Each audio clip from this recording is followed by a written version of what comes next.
दिल्ली की घटना है दोस्तों, हृदय विदारक घटना। दिल्ली, राष्ट्रीय राजधानी दिल्ली की घटना।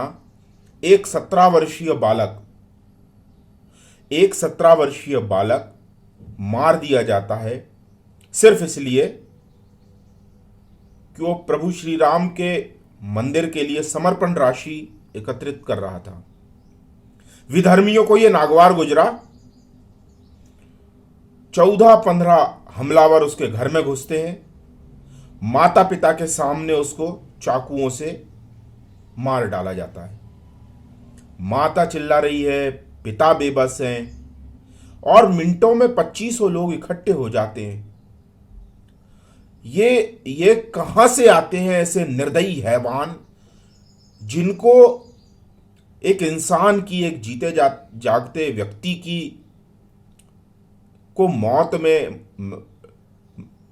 जीते जागते इंसान को डेड बॉडी में बदल देने में इनको कोई कोई हिचक नहीं होती। ये लोग कहां से आते हैं, कहां से सीखे हुए होते हैं ये लोग, क्या पढ़ के आते हैं, क्या इनके दिमाग में होता है, क्या चल रहा होता है इनके दिमाग में।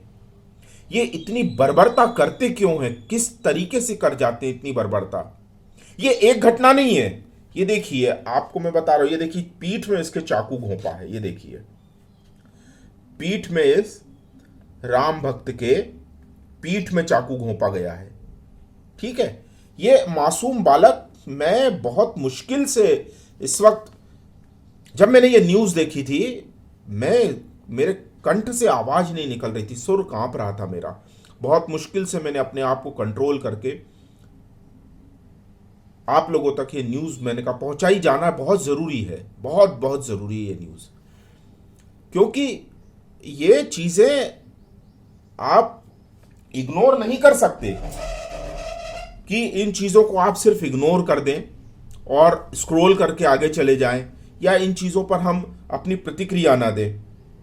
देखिए, इसमें लिखा भी है, पीठ में छुरा घोंपने का इतिहास मुगलिया औलादों ने आज फिर दोहराया। दिल्ली में मां सामने बैठी थी, पापा दाढ़ी बना रहे थे, शांति दूत आए और बोले रिंकू कहाँ है। रिंकू बाहर आया, जिहादियों ने मां के सामने 10 इंची छुरा रिंकू की पीठ में घोंप दिया। आप देखिए, ये कोई पहली घटना नहीं है। चाहे पंडित कमलेश तिवारी हो, डॉक्टर विकासपुरी हो, अंकिता तोमर हो, मॉब लिंचिंग हो वहाँ पालघर की साधुओं को मारने की, फिर एक नौसैनिक है हमारे, ये देखिए यहाँ पर ये इनको जिंदा जला दिया गया। ये किस तरह के जघन्य अपराध हिंदू सनातन धर्मावलंबियों के प्रति इतनी नफरत, हिंसा, घृणा ये क्यों करा रही है, क्यों करा रही। ये मैं जयपुर डायलॉग के संजय दीक्षित जी के का ट्वीट पढ़ रहा हूं, उन्होंने ओम शांति करके हाथ जोड़े हैं। This happened in the national capital, they were 14, he was alone. Mohammad Islam, Danish Nasruddin, Dilshan and Dilshad Islam pinned Rinku Sharma down and stabbed him in the back until he died. His crime, he was collecting funds for the Ram Mandir. A mob lynching that will never make it to the headlines of international media because it doesn't fit into their narrative. ये आप देखिए, मैं थोड़े से आपको आंदोलन याद दिलाता हूं। जाट आंदोलन, पटेल आंदोलन, मराठा आंदोलन, सीएए प्रोटेस्ट,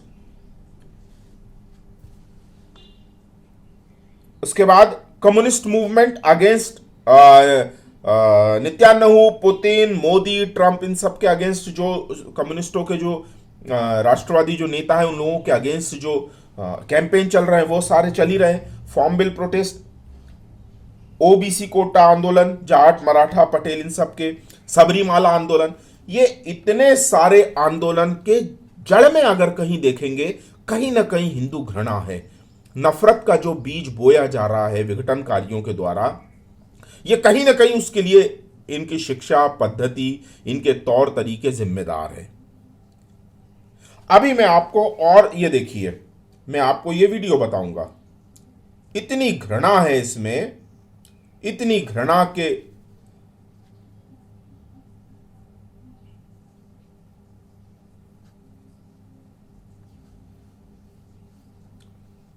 ये देखिए,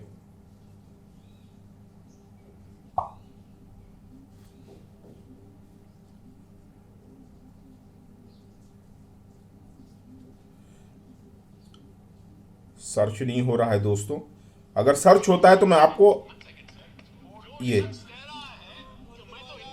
पिता, आप उसको कहना चाहते हो नहीं नहीं तुम हिंदुस्तान के रहने वाले नहीं हो, तुम कहो तुम तो बांग्लादेश से आए थे और क्यों परसिक्यूट हो रहे थे, इसलिए तुम हम आपको सिटीजनशिप देंगे। ये किस किस्म का कानून है? आप क्या कर रहे हैं संविधान के साथ? आप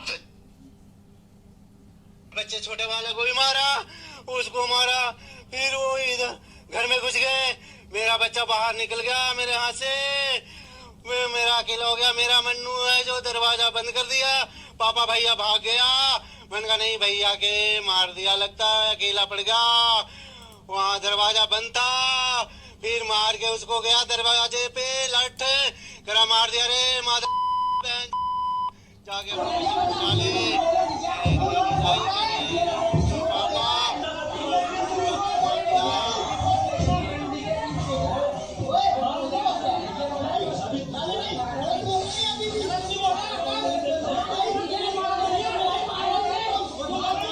ये घर में, प्रॉपरली घर में है, कहीं बाहर नहीं है, घर में माता पिता सामने हैं, सिलेंडर उठाया जा रहा है और माँ ने सिलेंडर छीन लिया दुष्टों के हाथ से, विधर्मियों के हाथ से, अन्यथा वो सिलेंडर से ही उसको दुचलने वाले थे। पिता सामने है, माँ सामने है। आप सोचिए इतना घृणित जो मानसिकता है ये आती कहां से? इतनी निर्दयता, निर्दयी, इतना व्यवहार, इतना निर्दयी होना, ये कोई एक दिन का काम नहीं है। इतने निर्दयी होना मनुष्य के लिए, किसी एक आप राह से चलते किसी एक छोटे से प्राणी को भी मारने की सोचिए, आपको बहुत कठोर मन करना पड़ेगा। मनुष्य को मारने की तो बात ही बहुत दूर की है। बड़े बड़े जल्लाद जो रहते हैं, जिनका काम ही, उनको तनख्वाह ही किसी को मारने के लिए मिलती है, उन जल्लादों को भी बहुत सा शराब और बहुत सा व्यसन लेना पड़ता है ताकि वो अपने में ना रहे और तब वो उसका फंदा खींच सके और किसी जीते हुए मनुष्य को मार सके। ये कैसे लोग हैं? इतने निर्दयी लोग, क्या ये समाज में रहने लायक है? क्या ये समाज में रहने लायक है? क्या इन्हें समाज में रहने देना चाहिए? ये जहां से पैदा होते हैं, क्या उस जड़ में मट्ठा डालने का समय नहीं आ गया है? कितने रिंकू शर्मा, कितने डॉक्टर विकास नारंग, कितनी अंकिता तोमर, कितने लोग भेंट चढ़ने चाहिए इसके, ये जिहादी मानसिकता के?